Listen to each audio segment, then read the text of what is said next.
दोस्तों कभी कभी कुछ ऐसी घटना हो जाती है जो पूरी इंसानियत को शर्मसार कर देती है। और ऐसी एक घटना आज की इस कहानी के अंदर हम बात करेंगे, जिस घटना ने ममता के रिश्ते को ही तार तार कर कर रख दिया।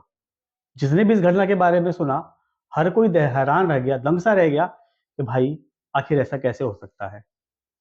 दोस्तों क्या है ये हैरान कर देने वाली घटना और क्या है पूरी कहानी, हम जानने की कोशिश करेंगे इसी वीडियो के अंदर। आपसे गुजारिश है कि इस वीडियो के अंदर बने रहे।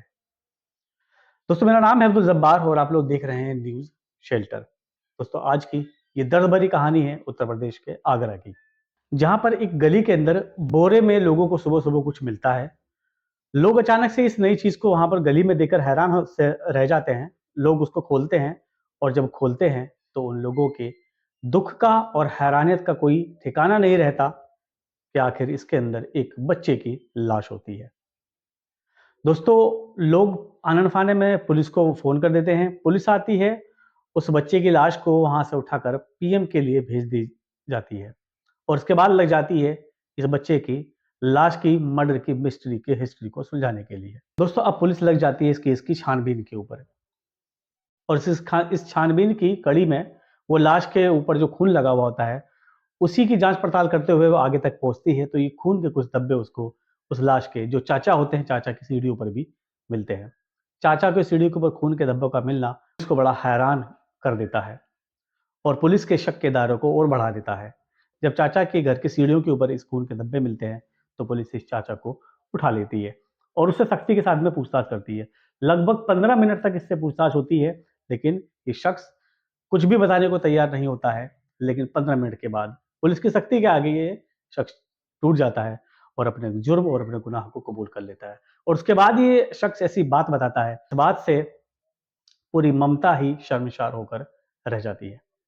दोस्तों ये शख्स बताता है कि मरने वाला जो है वो मेरा भतीजा था और जो मेरा बड़ा भाई है वो अक्सर किसी दूसरी जगह पे काम किया करता था। महीने डेढ़ महीना में वो एक बार घर पर आया करता था और इस बीच घर के अंदर जो मेरी भाभी रहती है, उस भाभी से मेरे कुछ नाजायज़ संबंध बन जाते हैं और हम दोनों का रिश्ता ऐसे ही चला आ रहा था। फिर एक दिन दोपहर के 4 बजे हम दोनों ऐसी आपत्तिजनक स्थिति में थे कि इस 8 साल के लड़के ने हम दोनों को इस हालत में देख लिया और देखने के बाद कहने लगा कि अब मैं सारी की सारी बातें अपने पापा को बताऊँगा। ये बात जानकर जो मेरी भाभी थी वो परेशान हो गई, मैं भी परेशान हो गया।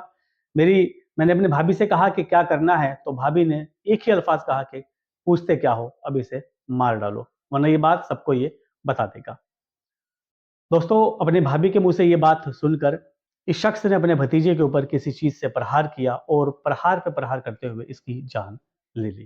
दोस्तों जान तो इस चाचा ने ले लिया और जब उसकी लाश को ठिकाने लगाने की बारी आती है, तो ये छत के ऊपर ही लकड़ी और भूसे का जो गट्ठर होता है उसके नीचे इसको छुपा देता है। लगभग 3 दिन लाश उसके अंदर छुपे रहती है। इस दिन के अंदर उसका पति भी आ जाता है, अपने बच्चे को ना देखकर बड़ा परेशान होता है। सब लोग उसकी गुमशुदगी की तलाश में लग जाते हैं और इसी बीच उसके जो पिताजी होते हैं वो अपनी बीवी से ये कहते हैं कि कल मैं कमिश्नर साहब से जाकर मिलूँगा और डॉग स्क्वाड को लेकर आऊँगा ताकि बच्चे की जाँच पड़ताल की जा सके। बात ये भाभी अपने देवर को बताती है और उन दोनों को लगता है कि अब हमारी चोरी पकड़ी जाएगी। तड़के सुबह 4 बजे ही वो लाश को छत से उतार कर गली में रख देते हैं। तो इतने सारे ड्रामे करने के बाद ये जब इसकी लाश बच्चे की मिलती है तो इसकी माँ भी दहाड़े मार-मार कर रोने लगती है कि किसने मेरे बच्चे को जान से मार दिया। इतने ड्रामे करती है कि आस-पास वालों को भी लगता है कि एक माँ ऐसे काम कैसे कर सकती है। लेकिन जब ये सारी की सारी गुत्थी सुलझ कर आती है, जितने भी लोगों ने इसके बारे में सुना, सभी हैरान रह गए, आखिर इस माँ का दिल कैसा है कि जिसने अपने बच्चे की ही जान ले ली। दोस्तों इस कहानी के अंदर इतना ही। आपकी इस कहानी को लेकर क्या राय है कमेंट सेक्शन में ज़रूर बताइएगा। मेरी कोशिश होगी कि आपके दिए हुए नाम कमेंट का अपनी वीडियो में आपके नाम के साथ में ज़रूर ज़िक्र करूँ।